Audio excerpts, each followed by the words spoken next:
The Book of the Mud and the Radiance. A treasury of wisdom on shedding the layers that shield and separate us. Dedication. To the one who senses the radiant being beneath the layers. And to the one who has forgotten she is still there. Part 1. The Mud begins. Chapter 1. The innocent layering. From the voice of the mud itself. You remember playing in mud as a child. The cool squish between fingers, the freedom of it, the joy of becoming one with the earth.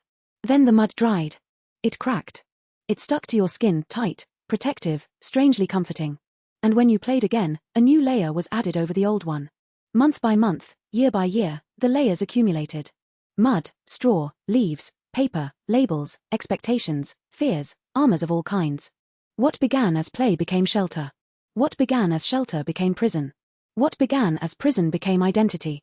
From the Tao Te Ching, Chapter 15. Who can wait quietly while the mud settles? Who can remain still until the moment of action? Lao Tzu understood the mud. He did not rush to scrape it away. He knew that stillness itself dissolves what force cannot. The ancient masters were simple, like uncarved blocks of wood. They did not arrive at simplicity by carving, they returned to it. The mud is not your enemy. It is the record of your survival. But survival is not the same as living. From the Ragama Sutra. All sentient beings, from beginningless time, have been subject continuously to birth and death because they do not realize the pure and luminous nature of the ever-present true mind, instead engaging in various delusive thoughts. The Buddha taught that the mind is originally luminous, but it becomes soiled by adventitious defilements, layers that come from outside, not from within. Like a cloth soiled by dirt that is not intrinsic to the cloth itself, the mind can be washed clean because its natural state is purity. The layers are not you. They are what happened to you. From Rumi. I am not this hair, I am not this skin. I am the soul that lives within. The 13th century Sufi mystic spoke of the layers with piercing clarity. We mistake the container for the content, the mask for the face, the dried mud for the skin. Rumi invites us on that long journey into yourself, not to find something new, but to remember what has always been there, hidden beneath the sediment of years. From the Yoruba tradition, West Africa. In the sacred Ifa corpus, there is the concept of Iwa Pila, gentle character, the original nature of the soul before life adds its complications. The Yoruba elders say that every child comes from heaven with a pure destiny, a kunliang, but the world covers it like soil covers a seed. The work of a lifetime is not to become someone new, but to uncover who you were before. The world told you who to be. From the Native American Lakota. The Lakota speak of Humble Saya, crying for a vision. In the old way, a person would go alone into the wilderness, without food or shelter, and sit with the elements. The purpose was not to gain something new, but to strip away what was not essential. The wind, the rain, the sun, the cold, they were not enemies to be protected against, but teachers that removed the layers until only truth remained. The vision always came, but only after the layers had been surrendered. Part 2. The Cocoon of Protection. Chapter 2. When mud becomes armor. From the voice of the protected one. The layers protected you from direct sunlight, from wind, from rain. They took away the sting of the elements. But they also took away the feeling of the breeze on your skin, the warmth of the sun, the cleansing of the rain. You could not be hurt, but you could not be touched. You could not be burned, but you could not be warmed. The cocoon became comfortable. The cocoon became necessary. The cocoon became you. From the Buddhist teaching on the 16 defilements, Vatupama Sutta, MN 7.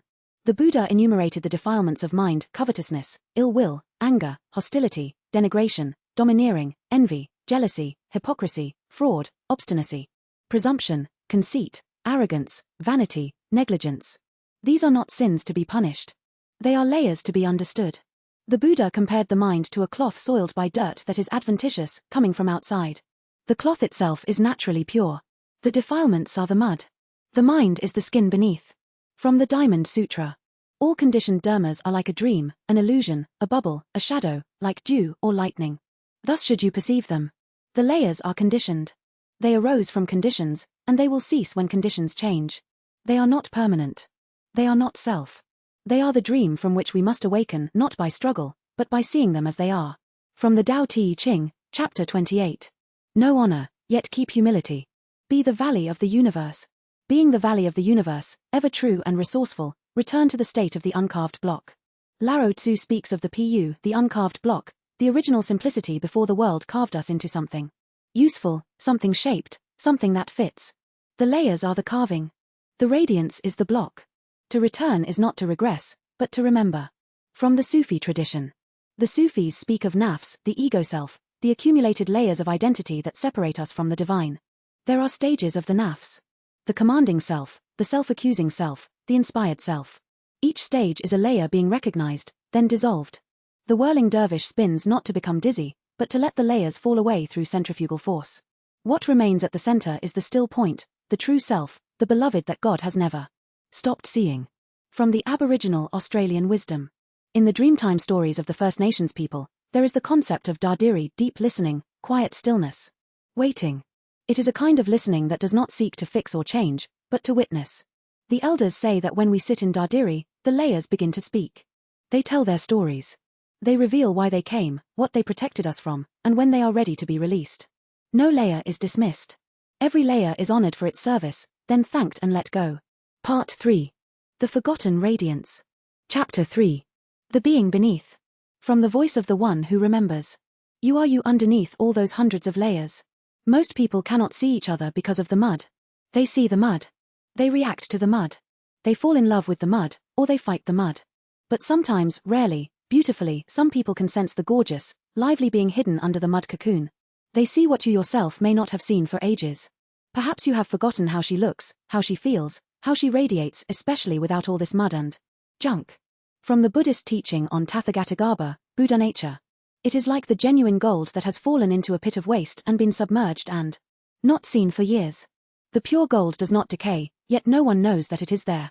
But suppose there came along someone with supernatural vision, who told people, within the impure waste there is a genuine gold trinket. You should get it out and do with it as you please. The Buddha taught that your true nature is like gold buried in waste. The waste is real, but it is not the gold. The gold does not decay. The gold does not lose its nature. It only waits for the one with eyes to see it, and for you to remember that you are the gold, not the waste that surrounds you. From Rumi. These pains you feel are messengers. Listen to them. The discomfort of the mud, the tightness, the itch, the weight is not punishment. It is the body's wisdom saying, I am ready. I am ready to be free. The pain is the messenger that the cocoon has become too small. The radiance within is pushing against the walls, asking to be born. From the Hindu tradition, Advaita Vedanta. Sri Ramana Maharshi taught. The self is already realized. The self is always realized. There is no such thing as realizing the self. There is only removing the ignorance that veils it. The layers are the ignorance, avidya. The radiance is the self, Atman. You do not become the self. You stop pretending you are not. The mud does not create the skin. The skin was always there. The mud only hid it. From the Celtic tradition. The ancient Celts spoke of the cauldron of transformation, the vessel in which the old self is dissolved so the new self can emerge. But the new self is not a stranger. It is the original self, refined by fire, stripped of dross. The Irish poet W.B. Yeats, drawing on this tradition, wrote of the rough beast that must be born, but also of the golden bird that sings of what is past, passing, and to come. The mud is the rough beast. The radiance is the golden bird. They are not enemies. They are phases of the same becoming. From the Zen tradition. The Zen master Dogen taught. To study the Buddha way is to study the self. To study the self is to forget the self. To forget the self is to be actualized by myriad things. The layers are the self we have constructed. The radiance is the self we have forgotten. To study the self is to examine the mud with curiosity, not judgment. To forget the self is to realize that the mud was never the point. The point was always the being beneath, the one who plays, who feels, who radiates, who is actualized by the simple fact of being alive. Part 4. The mud as mistaken identity. Chapter 4. When the mask becomes the face. From the voice of the one who confuses shield with self. The mud masks might sometimes become identity. Or part of us. Especially if they have, even if we were vulnerable then and the mud had protected us, we have to realize that we no longer are the little ones. We have grown stronger. And thus, mud masks do more harm than good in the present moment. The armor that once saved us now weighs us down. The wall that once kept danger out now keeps love out. The cocoon that once nurtured us now suffocates us. From the Tao Te Ching, Chapter 64. What's at rest is easily restrained, what hasn't occurred is easily planned for, what's fragile is easily shattered. What's minute is easily dispersed. Act before it exists, regulate before there's disorder. Lao Tzu teaches that the best time to address the layers is before they harden into identity. But if they have hardened, they can still be dissolved. Not by force, but by understanding when they formed, what they protected, and that the danger has passed. The sage does not fight the mud. The sage recognizes that the mud has done its work, and gently sets it aside. From the Buddhist teaching on the 5 skandhas. The Buddha taught that what we call self is merely the accumulation of 5 aggregates: form, feeling, perception, mental formations, and consciousness. These are the layers. We cling to them as me and mine, but they are no more self than the mud is. Skin. The work of liberation is not to destroy the aggregates, but to see them as they are. Temporary, conditioned, not self. When we stop identifying with the layers, the radiance naturally shines through. From the Gnostic Gospel of Thomas. If you bring forth what is within you, what you bring forth will save you. If you do not bring forth what is within you, what you do not bring forth will destroy you. The layers are what we have not brought forth. The radiance is what is within us, waiting. To bring it forth is not arrogance. It is obedience to the deepest law of being. Radiant. From the African Ubuntu philosophy. I am because we are. Ubuntu teaches that our identity is not individual but relational. The layers that separate us from others also separate us from ourselves. When we cannot see each other through the mud, we forget that we are part of each other. The one who senses your radiance is not seeing something separate from themselves. They are recognizing their own radiance, reflected back. The mud makes us forget we are one. The radiance reminds us. From the Japanese concept of Kintsugi. In the art of Kintsugi, broken pottery is repaired with gold lacquer. The cracks are not hidden. They are illuminated. The layers of mud are like the cracks. They are not flaws to be ashamed of. They are the map of your survival, the record of your resilience. But they are not the whole story. The gold is the radiance. The gold is what holds the broken pieces together and makes them more beautiful than they were before. You are not broken. You are Kintsugi. Part 5. The Return to Radiance. Chapter 5. The Unveiling. From the voice of the one who sees. When I say I cannot wait to see that radiant being, you currently are the same as well. It is just that you are going to look, feel, and embody energy in a far, far different way than what you currently can with all the weight of the mud and junk stuck in the mud. You were, you are, and you will be the same fantastic energy. The covering, with or without it, now that makes a lot of difference. From the Tao Te Ching, Chapter 16. Empty yourself of everything. Let the mind become still. The 10,000 things rise and fall while the self watches their return. They grow and flourish and then return to the source. Returning to the source is stillness, which is the way of nature. The return is not a journey to somewhere new. It is a return to the source, the uncarved block, the luminous mind, the original nature. The layers rose. They flourished. They protected. And now, in their season, they return to the source. Not destroyed, but dissolved. Not rejected, but released. The self watches their return without judgment, for the self was never the layers. From the Buddhist Heart Sutra. Form is emptiness, emptiness is form. The layers, form, are not separate from the radiance, emptiness. The radiance is not separate from the layers. They are two aspects of the same reality. To hate the layers is to hate part of yourself. To love only the radiance is to reject the journey that brought you here. The wisdom is to hold both. To honor the mud for its service, and to release it for your freedom. From Hafiz, 14th century Persian Sufi poet. I wish I could show you when you are lonely or in darkness the astonishing light of your own being. Hafiz speaks as the one who sees. He does not judge the loneliness or the darkness. He simply knows what is beneath them. The astonishing light is not something you must earn. It is something you must allow. The layers are the loneliness. The radiance is the light. They coexist until the moment you choose to step out of the shadow and into what has always been yours. From the Native American Hopi. The Hopi elders say, "We are the ones we have been waiting for. There is no savior outside yourself. The one who will remove the layers is you. The one who will see the radiance is you. The one who has been waiting, patient and faithful, is the you beneath the layers. You are the one you have been waiting for." From the Christian mystical tradition, Meister Eckhart. The soul is not a container that God fills. The soul is the place where God is. The layers are not obstacles to God's presence. They are obstacles to your awareness of God's presence.